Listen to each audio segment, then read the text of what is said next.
Bonjour, bonsoir et bienvenue sur www.tchangou.com, la web TV, la culture de l'excellence. Je suis à Bruxelles, ici donc c'est au Press Club à Bruxelles. Eh bien vous avez remarqué, la salle est maintenant vide. Il y avait une conférence de presse de l'UDPS. Toutes les matières ont été traitées ici, qu'il s'agisse de la manifestation du 26 mai à Kinshasa, qu'il s'agisse de l'affaire de Bénin, de la position de l'UDPS, du dialogue, de la transition éventuelle et bien entendu de la fin du mandat du président Kabila. Alors, qu'est-ce qui adviendra? Ce sont des questions qui ont été traitées. La conférence a été animée ou avait eu comme orateur M. Bruno Tshibala, qui est donc le secrétaire général adjoint de l'UDPS, le parti cher à Etienne Tshisekedi Wamulumba. D'ailleurs, après la conférence, il nous a accordé une interview dans laquelle justement nous revenons sur toutes les matières qui ont été traitées et je vous la propose.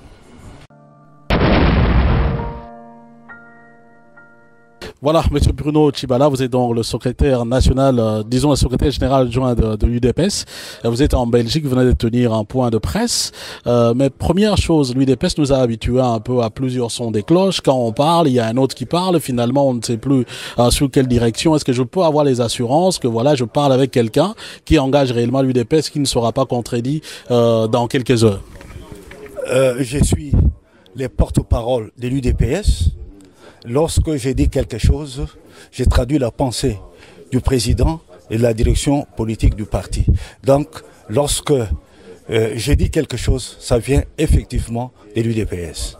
Voilà, je le dis tout simplement parce que tout récemment, il y a eu manifestation à Kinshasa et on a senti au niveau des UDP, c'est comme s'il y avait plusieurs sons des cloches. Pendant que des jeunes voulaient marcher, il y a le président, le secrétaire général qui avait un autre son de cloche et on dirait que l'UDPS nous a habitués à pas ce genre de truc où quelqu'un dit quelque chose et puis un autre quelque chose. Bon, finalement, par rapport à la manifestation, qu'est-ce qu'on peut retenir aujourd'hui tel que ça s'est déroulé à Kinshasa?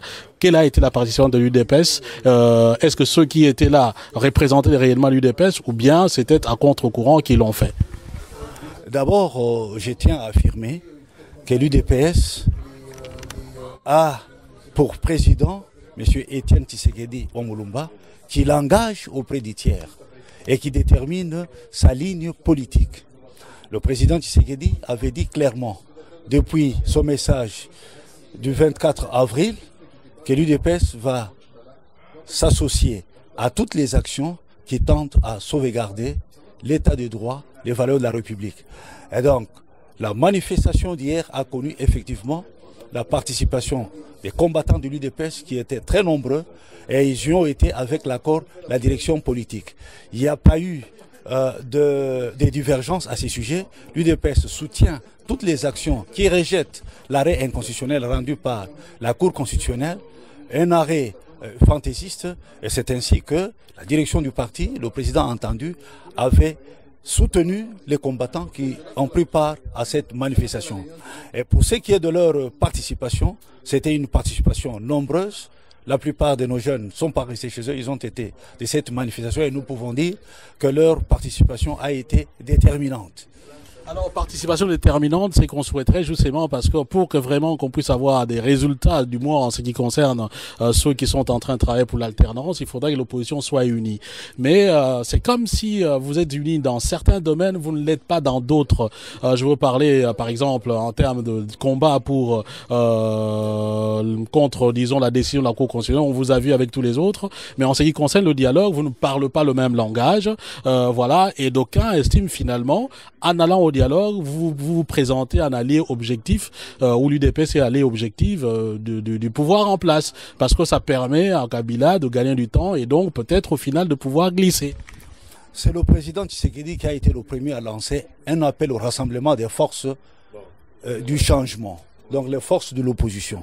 Donc on ne peut pas nous faire grief de ne pas vouloir l'unité de l'opposition.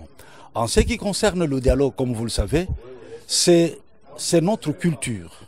Cela est inhérent à notre être, à notre culture nationale, de régler nos problèmes par le dialogue. Voilà pourquoi nous insistons et nous appelons à ceux qui avaient encore des hésitations de venir au dialogue. C'est ensemble que nous allons défendre un dialogue politique crédible, répondant aux critères fixés par l'accord cadre de résolution pour arriver à dégager un compromis et éviter le chaos. Pour ce qui est des autres actions, vous venez de l'apprendre, nous attendons l'ensemble des forces de l'opposition qui viennent rencontrer le président. Nous allons donc, après avoir réalisé l'unité de pensée, nous allons réaliser l'unité d'action pour arriver à faire respecter la Constitution et à faire partir M. Kabila au cas où les élections ne sont pas organisées dans le délai. Mais il semble que quand on voit comment les choses évoluent, de plus en plus il devient difficile pour organiser les élections. D'aucuns voudraient peut-être que vous puissiez tout simplement rejeter ou que dis-je abandonner cette idée du dialogue, parce qu'au fur et à mesure que ça continue, en même temps ça pose des problèmes. Mais on constate en même temps que vous tenez au dialogue, en même temps il y a des ultimatums que vous donnez qui ne réussissent pas, alors que du moins M. Kabila vous donne des signaux sur ce qu'il entend de ce dialogue-là. D'ailleurs, tout récemment, Jeune Afrique a titré que rien ne pourra se faire contre Kabila, mais tout ne pourra se faire qu'avec Kabila. Et donc là, on a du mal peut-être à vous croire quant à l'issue de ce que vous escomptez par rapport à ce dialogue, notamment le respect des délais constitutionnels. Je laisse à Jeune Afrique la responsabilité de ce qu'il avance. Quant à l'UDPS, lorsqu'elle insiste sur le dialogue, ce n'est pas en se faisant l'allié des Kabila. Au contraire, c'est avec le dialogue que nous allons préciser les choses, nous allons déterminer les choses de telle sorte que Kabila ne soit pas à mesure d'aller au-delà du mandat. Donc c'est à tort que certaines personnes pensent que lorsque nous allons au dialogue, c'est pour faire cadeau à M. Kabila. Nous avons rejeté de la façon la plus catégorique toute possibilité d'aller au-delà du mandat qui s'achève le 16 décembre. Alors, en ce qui concerne le processus électoral, nous avons toujours affirmé que les élections doivent se dérouler dans le délai. Et que si les élections ne se déroulent pas dans le délai, pour nous les choses sont claires, il va y avoir vacance du pouvoir, et cette vacance ne sera comblée que par le compromis que la classe politique devra dégager au dialogue politique. Dans tous les cas, il n'est pas question de privilégier les intérêts d'un individu, il s'agira de faire la promotion de l'intérêt du peuple congolais pour lequel nous nous battons depuis des décennies. Et alors, quand vous parlez d'un compromis global, en ce moment-là, on fait quoi de la Constitution? C'est-à-dire que finalement, Félix Tshisekedi, en disant qu'on va mettre la Constitution entre parenthèses, c'était bien la position des UDPS qu'il avait énoncée en ce moment-là. Mais nous disons bien que si les élections ne sont pas organisées dans le délai, nous sommes dans la Constitution, c'est qu'il y aura vacance de pouvoir. Mais cette vacance devra être comblée par quelque chose. Et ça sera le compromis de la classe politique qui va se réunir au dialogue politique. Donc les choses sont tout à fait claires. Et c'est cohérent. Si nous arrivons à cette situation, c'est que ceux qui sont au pouvoir l'auront voulu. C'est par leur mauvaise foi, en ne voulant pas que les choses se passent comme prévu par la Constitution. C'est ainsi qu'il n'y aura pas la prime aux faiseurs de mauvaises choses, il n'y aura pas de prime à ceux qui ont voulu aller à l'encontre de la volonté du peuple. C'est, comme nous le disons et nous le réaffirmons, c'est le compromis dégagé au dialogue qui va régler la période qui suit la non-tenue des élections dans le délai. Mais est-ce que, je veux comprendre, est-ce que ce compromis-là ne serait pas une façon de faire le jeu de Kabila finalement? Parce que si vous voulez, vous parlez de vacances après le mandat de Kabila, mais tout cela est réglé par la Constitution. Pourquoi ne pas aller dans ce qui est réglé par la Constitution, mais vous voulez un compromis global en ce moment-là? Or, celui-là sortira de la Constitution et finalement, Kabila risquera d'entrer dans cette brèche pour peut-être vous imposer autre chose après. Pas du tout. Nous disons clairement qu'il faut respecter la Constitution et qu'il faut respecter les délais qu'elle fixe en ce qui concerne la tenue des élections. Nous évoquons l'article 73 qui dit clairement que les scrutins pour l'élection présidentielle et législative est convoqué 90 jours avant. Mais si ce n'est pas fait, c'est-à-dire que nous tombons maintenant dans une période où il y a vacance de pouvoir. Parce que, comme le dit l'article 70, le président de la République ne reste en fonction qu'en attendant l'installation du président élu. Alors, si tout cela n'est pas fait, nous sommes dans une situation de vacance de pouvoir. Auquel cas, nous disons, nous sommes cohérents avec nous-mêmes, il y aura une période intérimaire qui sera réglée par la classe politique au niveau du compromis qui sera trouvé au cours de ce dialogue politique. Donc, les choses sont très... C'est là justement, moi je vous ai compris. Mais pendant ce temps, la Constitution dit que cette période intérimaire est dans ce cas-là assurée par le président du Sénat. Vous parlez de compromis politique. Maintenant, le compromis politique sort de la Constitution. Je vais vous répondre. Le cas visé par la Constitution, en ce qui concerne l'intérim assuré par le président du Sénat, c'est lorsque le mandat est en cours.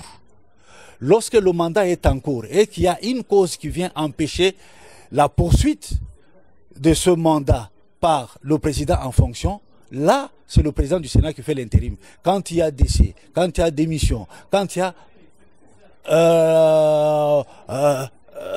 une autre cause, pendant que le mandat court. Mais ici, le mandat a expiré. M. Kabila a vidé le mandat. Donc le président du Sénat ne peut pas assurer l'intérim d'un mandat qui n'existe plus. Voilà pourquoi nous disons que c'est le compromis à dégager par la classe politique qui va régir la période intérimaire entre la vacance du pouvoir et la tenue des élections libres, démocratiques et crédibles. Alors, prenons l'hypothèse de ce compromis politique dont vous parlez. Dans ce cas-là, quel est le sort que vous réservez à Joseph Kabila? Mais M. Kabila, c'est tout à fait clair. Dans la mesure où il va s'incliner devant le prescrit de la Constitution, il devient sénateur à vie. Et c'est une disposition qui a été prise pour ne pas voir les anciens présidents de la République galérer et devenir des malheureux. Donc, il est sénateur à vie, il est payé, il est pris en charge par l'État pour les services qu'il a rendus au pays. Donc les choses sont très claires. M. Kabila deviendra sénateur à vie. Donc il ne sera pas question dans ce compromis, par exemple, que voilà, qu'il joue encore un rôle politique comme président, peut-être avec une primature pour l'UDPS? Pas du tout, pas du tout. Je vous dis que dans ces conditions, M. Kabila devient sénateur à vie. Il va siéger au Sénat à mettre en place. Et donc, le pays sera dirigé par la personne qui sera désignée par le compromis de la classe politique. Alors j'aimerais peut-être un jour vous recevoir dans un studio pour essayer un peu de pouvoir travailler ces matières-là de façon, de la manière la plus large, parce que je dois céder aussi de la place à certains de nos collègues. Mais une dernière petite question. On a senti à un certain moment qu'il y avait comme une guéguerre entre Étienne Tshisekedi et Dem Kodjo en ce qui concerne le dialogue. Finalement, quelle est la position, la dernière, disons, par rapport au travail de Dem Kodjo, sinon si on se met au niveau de l'UDPS? Il n'y a jamais eu de guerre entre le président Tshisekedi et Dem Kodjo. Le président Tshisekedi a eu à exprimer clairement la position de l'UDPS d'accepter M. Kodjo comme facilitateur international désigné par l'Union africaine. Tout le problème, c'est que le président Tshisekedi est soucieux de voir la facilitation réussir sa mission de modérer, de faciliter le dialogue congolais. Voilà pourquoi il a demandé que la perception de la facilitation par M. Dem Kodjo soit conforme à la feuille de route, à la résolution 2277, et qu'un panel de 4 organisations qui avaient adoubé d'ailleurs M. Kodjo l'entoure de telle sorte que nous ayons un dialogue efficace et que les résolutions et recommandations aient la garantie de la bonne fin au niveau de leur exécution. C'est pour cela que vous avez eu l'impression qu'il y avait une sorte de divergence. Il n'y en a pas. C'est dans les soucis d'aider aussi M. Kodjo à réussir sa mission que le président Tshisekedi a posé le problème de la concordance de sa perception et d'être entouré, d'être aidé par le panel de organisations qu'il avait soutenues, à savoir l'OIF, l'Union européenne, les États-Unis d'Amérique et les Nations unies. Dans la même perspective et en écrivant ce message-là, il avait semblé compatir également à ce qui arrive à Moïse Katumbi. Je parle donc du président Tshisekedi. D'aucuns y ont vu un rapprochement en ce qui concerne la problématique de la candidature commune. Est-ce que c'est lui vers vous ou c'est vous vers lui? Parce que lui, au moins, s'est déjà déclaré candidat à la présidence. C'est le président Tshisekedi qui a lancé l'appel au rassemblement de forces du changement. Monsieur Katumbi a répondu favorablement à cet appel. Il est venu voir le président Tshisekedi, il l'a vu à 2 reprises. Il a encore annoncé pour la fin de cette semaine. Et donc, Monsieur Katumbi vient vers le président Étienne Tshisekedi pour qu'ensemble nous voyons comment faire avancer notre processus de démocratisation du pays. Donc le candidat commun de l'opposition, c'est bien Étienne Tshisekedi à vous entendre parler. Si vous demandez mon avis, le président Tshisekedi est la personne qui incarne mieux l'aspiration du peuple au changement. Et je crois que M. Katumbi, qui vient à peine de rentrer dans l'opposition, devra trouver avec M. Tshisekedi la modalité de sa participation à l'œuvre de reconstruction du pays demain. Et donc nous nous entendons très bien.